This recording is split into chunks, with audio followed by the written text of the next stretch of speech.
Hey there guys, Robert here, and welcome to episode 26 of Monthly Submission Rankings, where I rank tracks that you submit to me every single month.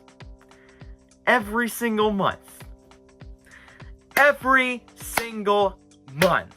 And for this episode, finally, I'm going to be ranking your recommended songs of the 1980s, 1970s, 1960s, and 2010s. Well, we've made it. After 2 incredible years of writing this series and after such a long delay, we have officially reached the final episode of Monthly Submission Rankings. However, this will not be the final submission ranking type video on this channel, and towards the end of the video, I'll explain why that's the case and what will be the successor to MSR, which any of you who either follow me on Blue Sky or keep a close eye on the community tab already know. Anywho, throughout the series, I have ranked and or reviewed a bunch of great stuff y'all have sent me over the course of this series' 26 episode run. This series has been especially fun for me to do because of each of the episode's themes, and of course it wouldn't be fair not to end this series off with a bang. That bang in question being ranking and reviewing songs from 4 very interesting decades for music that y'all thought were, well, interesting enough for me to talk about. And I'm very ecstatic to report that, for the most part, all of you did not disappoint in the slightest whatsoever. 25 people submitted for this episode, which resulted in 24 80 songs, 25 70 songs, 23 60 songs, and 25 2010 songs. And this all up to a total of 97 songs to talk about here. Yep, this will be a fun one, and I cannot wait to rank these bad boys in this video. First things first, I think it's important to explain how I'm going to go about doing this episode because, wow, 97 songs, what a massive undertaking. Originally, I was going to rank all these songs on one massive list, which I originally did anyway, but instead, I'll be doing this in a completely different way. As a result, I'll start with the 80s submissions first, then the 70s, then the 60s, and finally the 2010s. Also, since I'm talking about songs from 4 distinctive decades, I think it'll help alleviate the potentially chaotic nature of this video a little bit. Although, given how I do like me some chaos in videos like this every now and then, that kind of makes me a bit of a hypocrite, but I digress. Second thing I want to mention is that I didn't start working on these track segments until December 20th. Yeah, that's how bad my procrastination habits have gotten. I am so sorry. Consequently, my reasonings for these tracks are also going to be significantly more condensed than I would have usually liked, and they will be very short and straight to the point as a result. Yeah, I gotta cut corners here, y'all, but hey, since this isn't the last submission ranking video for me, I can't really beat myself too much about it. Now for the usual disclaimers for the final time in this series, which, yeah, y'all know the drill at this point. These rankings are always and forever going to be completely subjective, and it's all based on how much I enjoyed these songs as a whole. It should also be worth noting that these rankings are not necessarily final in any way, shape, or form, as my enjoyment for some of these songs may also wax or wane depending on my specific mood. Also, don't feel bad if your submission didn't do well. There's always next time. And yes, I'm still saying this because like I said at the beginning of this video, there will be a successor to MSR. Don't take this very seriously, just sit back, relax, and enjoy my ramblings about music for however long this video lasts. At the end of the day, we're all here to have fun. That's ultimately what matters. Also, for the last time, if you have any feedback for this series, whether it be positive or negative in a constructive way, feel free to leave it down in the comments. So yeah, I have nothing much to say. Now without any further ado, this is Monthly Submission Rankings, episode 26, recommended songs of the 1980s, 1970s, 1960s, and 2010s. Enjoy!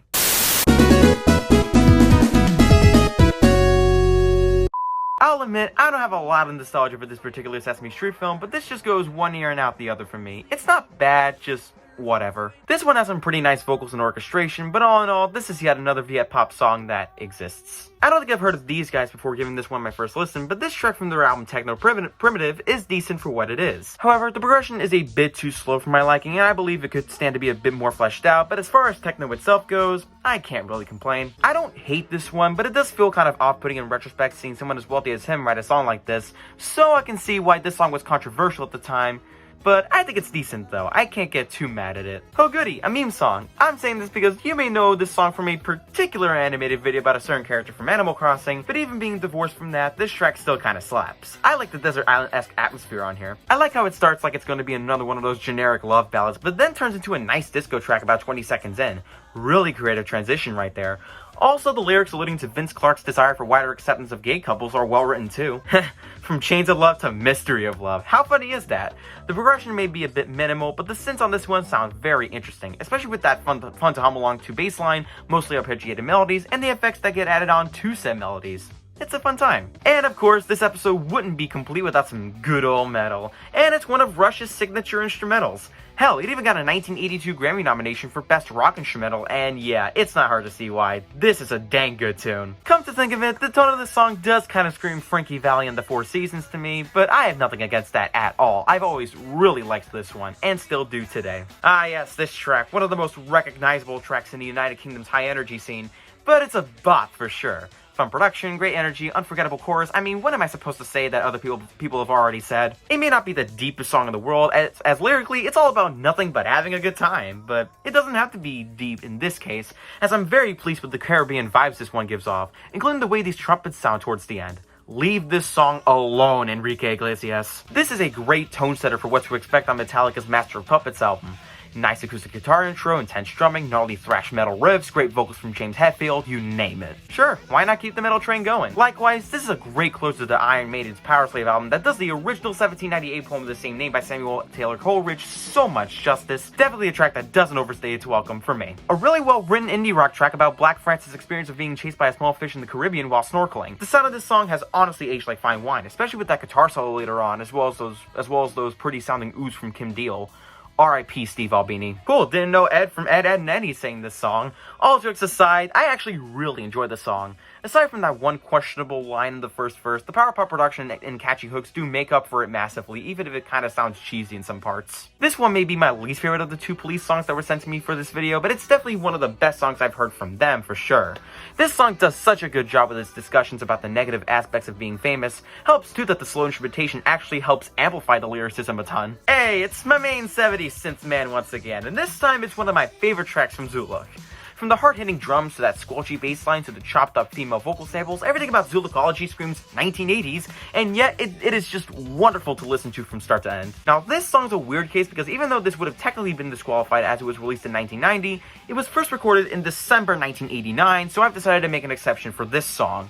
Anyways, this is honestly a banger. The guitar riffs, tempo shifts, the lead singer's in-your-face delivery, I love it. I don't think there's anything that I didn't already say in Robert's Recharge Mega Collabs number 13, so I'll reiterate everything I said there in this video. The spooky atmosphere is still very well done, the lyrics filled with horror tropes are great, and who can forget Vincent Price's menacing ending? Another track I already discussed in RM13, but it always has been the best song on Thriller for me. It's an excellent track with great production from Quincy Jones, also RIP, wonderful usage of string sections, phenomenal guitar work, and one of MJ's best ever hooks as well. Definitely a track still worth remembering even all those years later. Now this is just beautiful. Talk about another case of songs being simple but effective. The context of this being the last track on the last album released during Bob Marley's lifetime, juxtaposed with its lyrics reminding the listener to sing songs of redemption as it were, just made it a more emotional listen for me. Surprise! David Bowie's very high on this list because David Bowie is David Bowie. And this song right here is one example of how legendary he is. The production on here is great, and the lyrics alluding to his own personal experience with cocaine usage just made for a spectacular spiritual follow-up to Space Oddity. God, now this is taking the emotional nature of Redemption song and multiplying it by 11. The lyrics that are dedicated to his late father are beautifully well done, and the parts where the trumpets come in give me goosebumps every time. I mean, this just had to be number one. Apollo is one hell of an essential listening experience in the world of ambient music, and this particular track is no exception. What can I say? These simple as hell tracks really did it for me in this category of the video, no matter the genre, and An Ending Ascent is one of the best to ever do it, for sure.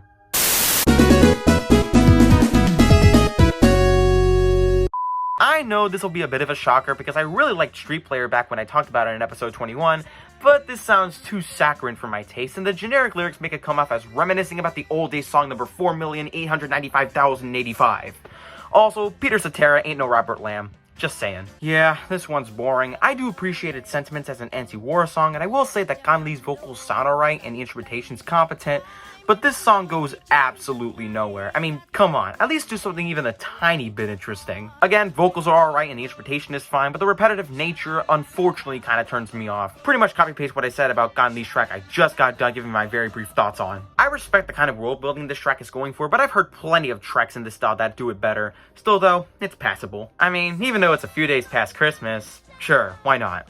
definitely not the best Christmas song I've heard in the world, but it's pretty harmless for what it is, and these guys seem to have a good time here. Not my favorite Kiss song when Rock and Roll All Night exists, but the tune here is obviously very catchy and the guitar solo kinda goes off. This track is inspired by Francois Rabelais' novel series Gargantua and Pantagruel, and even though that's a nice source to take inspiration from, the end result was less than I was expecting, but still pretty good.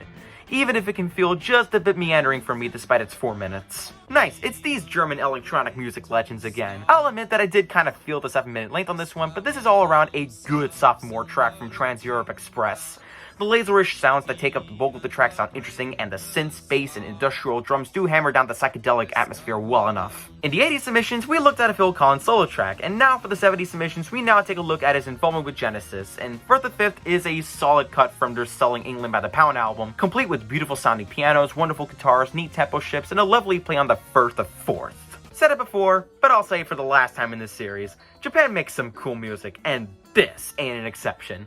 The whole vibe of this song is giving off some beach setting with its alluring summery acoustic and electric guitars, and I like it. I only discovered this song a couple years ago, but this is disco vibes at its very finest for me. No more, no less. And Dan Hartman's voice, wow, he belted out these high notes like it was nothing, man. Sure, why not keep the disco train going with this neat banger from the Saturday Night Fever soundtrack? This is one of the first songs I think of when the genre crosses my mind, and as the production has once again aged very well, and Barry Gibb has one hell of a falsetto too.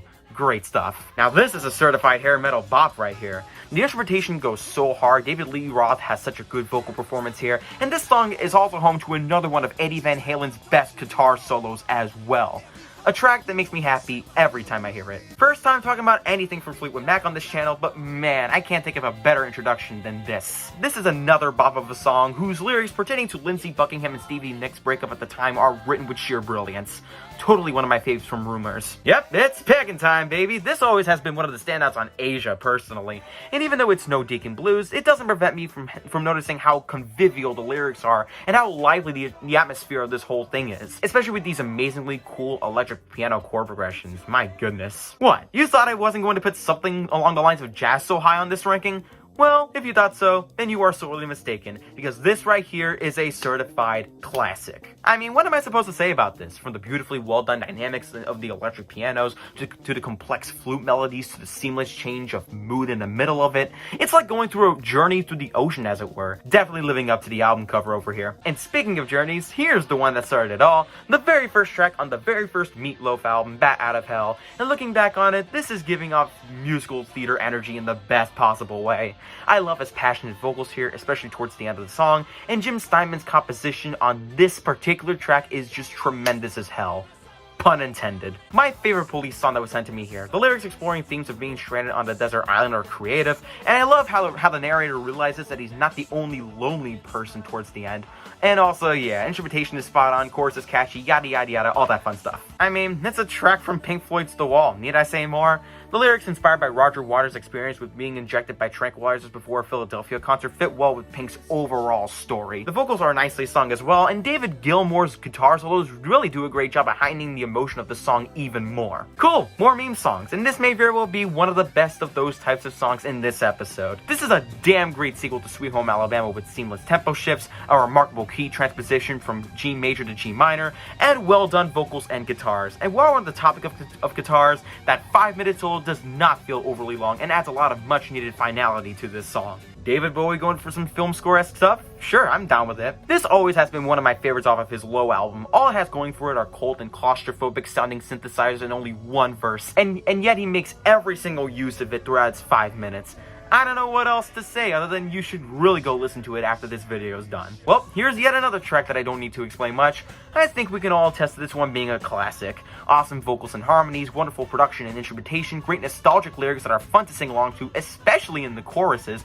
I think we pretty much get the deal with this one. I know I've said before in like a previous episode that Innuendo is better than this song, but that doesn't stop me from saying that Don't Stop Me Now is another one of their best tracks, and certainly my favorite song from their jazz album, which is funny to say because their album Jazz isn't an actual jazz album. But I digress. The lyrics on this one are kind of funny too, and Freddie Mercury's vocals and harmonies as well as the composition behind them obviously do help them a ton too. Aw, hell yeah, now that's more like it. Kraftwerk's music, especially this album over here, Audubon, have been arguably among the biggest influences to electronic music of all time, and the opening title track is the biggest example of that. With the helping of these magical synths that are so far ahead of their time, this track really does make use of its 22 minutes so well here. All around incredible stuff right here. I've already praised this dude a lot here, so it should only make sense that he'd nab the #1 spot in one of these rankings, and I'm happy to say that it's right here. The existential lyrics, the instrumentation, the chord progressions, the vocals, I love it. Once again, David Bowie is David Bowie, everybody.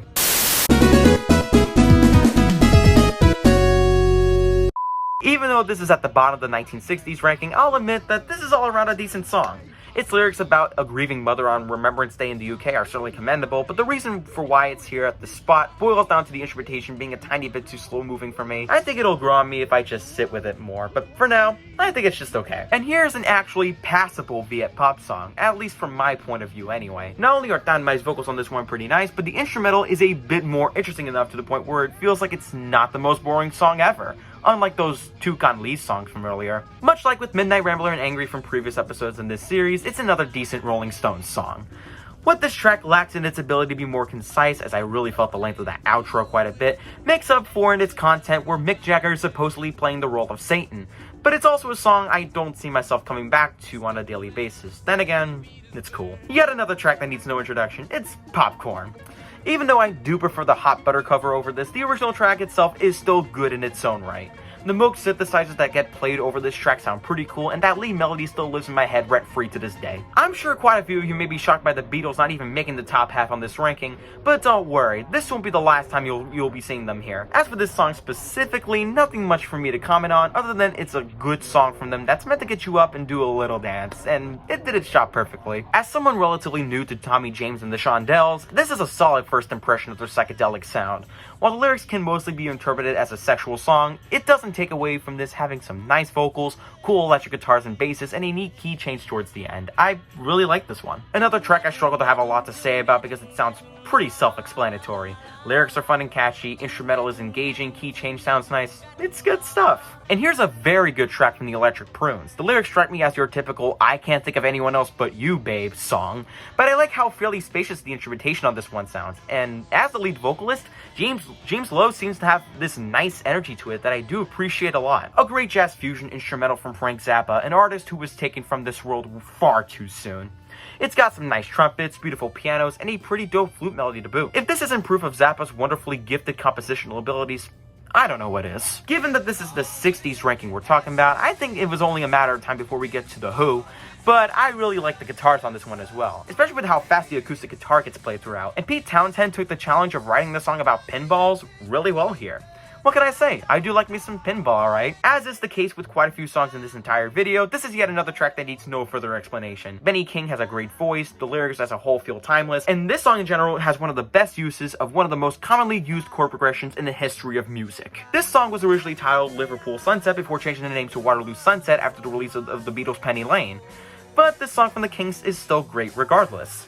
You can tell from the lyrics that this song means a lot to Ray Davies, and that also shows in the rest of the band's performance in this song as well. And speaking of the Beatles, it's them again. And this time it's the closing track to Revolver, one of my personal favorite albums from the band, and man, what a closer this is. I love how bombastic this sounds from an instrumental standpoint, and the use of some random sound effects, including some seagull noises, really add on to this song's zany nature so nicely here. You know, it doesn't surprise me that not one, but two songs from In the Court of the Crimson King got sent in for me to rank and review, and I can see why. This album's a classic, and this opening track right here is a big example of that.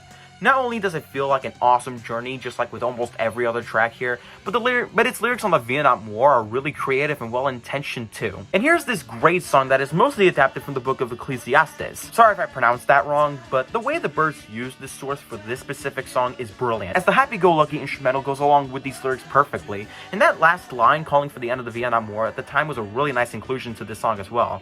Well, what do you know? Two songs mentioning the Vietnam War are right next to each other. That's pretty interesting. And here's the last of the Beatles songs in this episode, and it's of course the best of them all. Abbey Road is another classic album of theirs, and Here Comes the Sun might perhaps be the biggest example of that. This is one of the most heartwarming songs that they've ever came up with, and the chorus letting us know that there will be better times ahead, even if life itself may say otherwise, just hits me deep in my soul in such a remarkable way. It's just beautiful. This song is a cover of the song of the same name by Bob Dylan, and Jimi Hendrix succeeds so much at keeping the spirit of the original while also putting his own spin on it. Jimmy's vocals are also very on point here, and his guitar solo of course kicks ass. When your cover is so good that even the original artist starts performing it, that's when you know you did something right here. Back to that Crimson King album again, and wow, talk about a 10-minute epic that really uses every single use of its length so well. I love the medieval themes that this track explores, both lyrically and instrumentally, and that cathartic and soaring ending that takes up the last 2 minutes or so is the icing on the cake. Cool how we looked at a cover of a Bob Dylan song earlier, and now this time we'll be looking at an actual Bob Dylan song. This song does a great job of tackling the anti-communist hysteria and apocalyptic angst that defined American culture during the Cold War. The talking blues format works wonders for this kind of song, and who doesn't like the inclusion of the harmonica here? And jazz continues to strike again.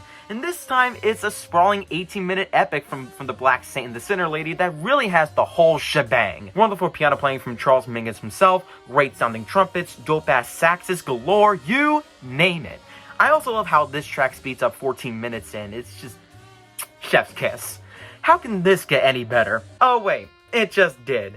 When it comes to jazz albums, A Love Supreme is often considered one of the best there is, and my enjoyment of this specific album can best be summed up in the acknowledgement part of it, which still makes me feel like it's welcoming me with open arms into what this project delivers. The pianos, the sax, the repetition of A Love Supreme, it's perfect. We are really on a roll with great covers in the 60s ranking, are we? The original song by Mark James is about a troubled and mistrustful relationship and the individuals need to get past their problems to keep it going. And while Elvis Presley's cover doesn't outright change the original instrumentally, it stays true to the spirit of it thanks to the amount of passion the king of rock and roll puts into singing these lyrics. One of my favorite covers of all time. David Bowie topping a ranking for the second time in a row? I mean, who would have seen that coming? Not only is it a fantastic song with an amazing set of strings and amazing vocals from Bowie himself, but it also has this great imagery in its lyrics about landing on the moon. Yeah, this is an incredible start to his legendary Lost in Space story that has continued to be one of the best series of songs that I've ever had the pleasure of listening to, and I have nothing much more to add other than that.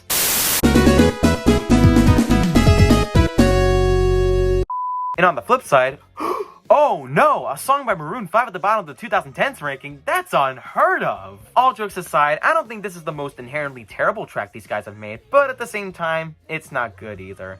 The food references on the song are not clever. I mean, I want that red velvet. Ugh. The disco-influenced production sounds very generic, and Adam Levine's falsetto is still insufferable to listen to. Much like with the majority of tracks from Motion, this song is pretty bad.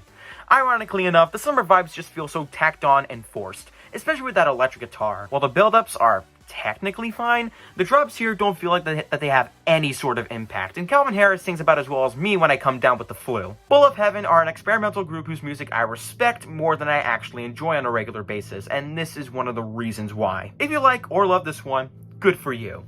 For me though, this ambient pad that drones on for an hour and 42 minutes is not really sitting with me well, and it's not like Jean-Michel Jarre's Waiting for Cousteau where it feels like you're exploring in a very fascinating place. Instead, this one just feels like staring at a blank wall for nearly 2 hours. I do appreciate this track living it up to its title with its, well, Buddha-type vocal samples, but unfortunately, it doesn't give me a whole lot to latch onto outside of that. Overall, it's a techno track that exists. This song was released in 2009, but made it onto their debut album, which released in 2010, so I'm making another exception here. However, I think the song is worse than when I first listened to it. While I appreciate the heartbreaking lyricism here, the instrumentation itself, while competent, is not really that special in the grander scheme of things. This song's more boring than anything. I would say that I'm shocked that I have a song from the Wiggles a bit higher than I have any right to, but honestly, it's nothing new, so I'm not. But this song's alright, I guess. The titular ukulele in this song sounds cool, all the members at least show a hint of charisma here, and the steel pant's a fun inclusion, but then again, this kind of children's music is still far from my thing. So even if this is admittedly decent, I don't see myself coming back to it all that much. And here's one of the biggest songs of both Rihanna's whole career and the entire 2010s decade. As for what I think about it, it's decent. Her vocals on this one are pretty good, and the production from Stargate, Sandy V, and Cook Harrell is tolerable, even if the sheer datedness at parts holds the song back from being at least properly good. Oh, and the hook kinda slaps, yeah. And here's the best Vietnamese pop song in this episode. The production sounds nice, both Nukin and Noson's vocals sound really good and fit well with the tone of the song. The sax solo is really cool to listen to. I'm surprised at how much I really liked this one. First time talking about a track from this normal Illinois-born electronic musician, and yeah, it's pretty good. I like the cinematic nature of this one, as the droning and daring orchestral sounding synths and beautiful vocals really do help complement the slow and plodding beats fairly ably. Not sure if I should check out more from him, but if his other tracks are just as good, if not more so than this, then I'm down for that. Yep, it's the Taylor again, and this time it's a track from her 1989 album.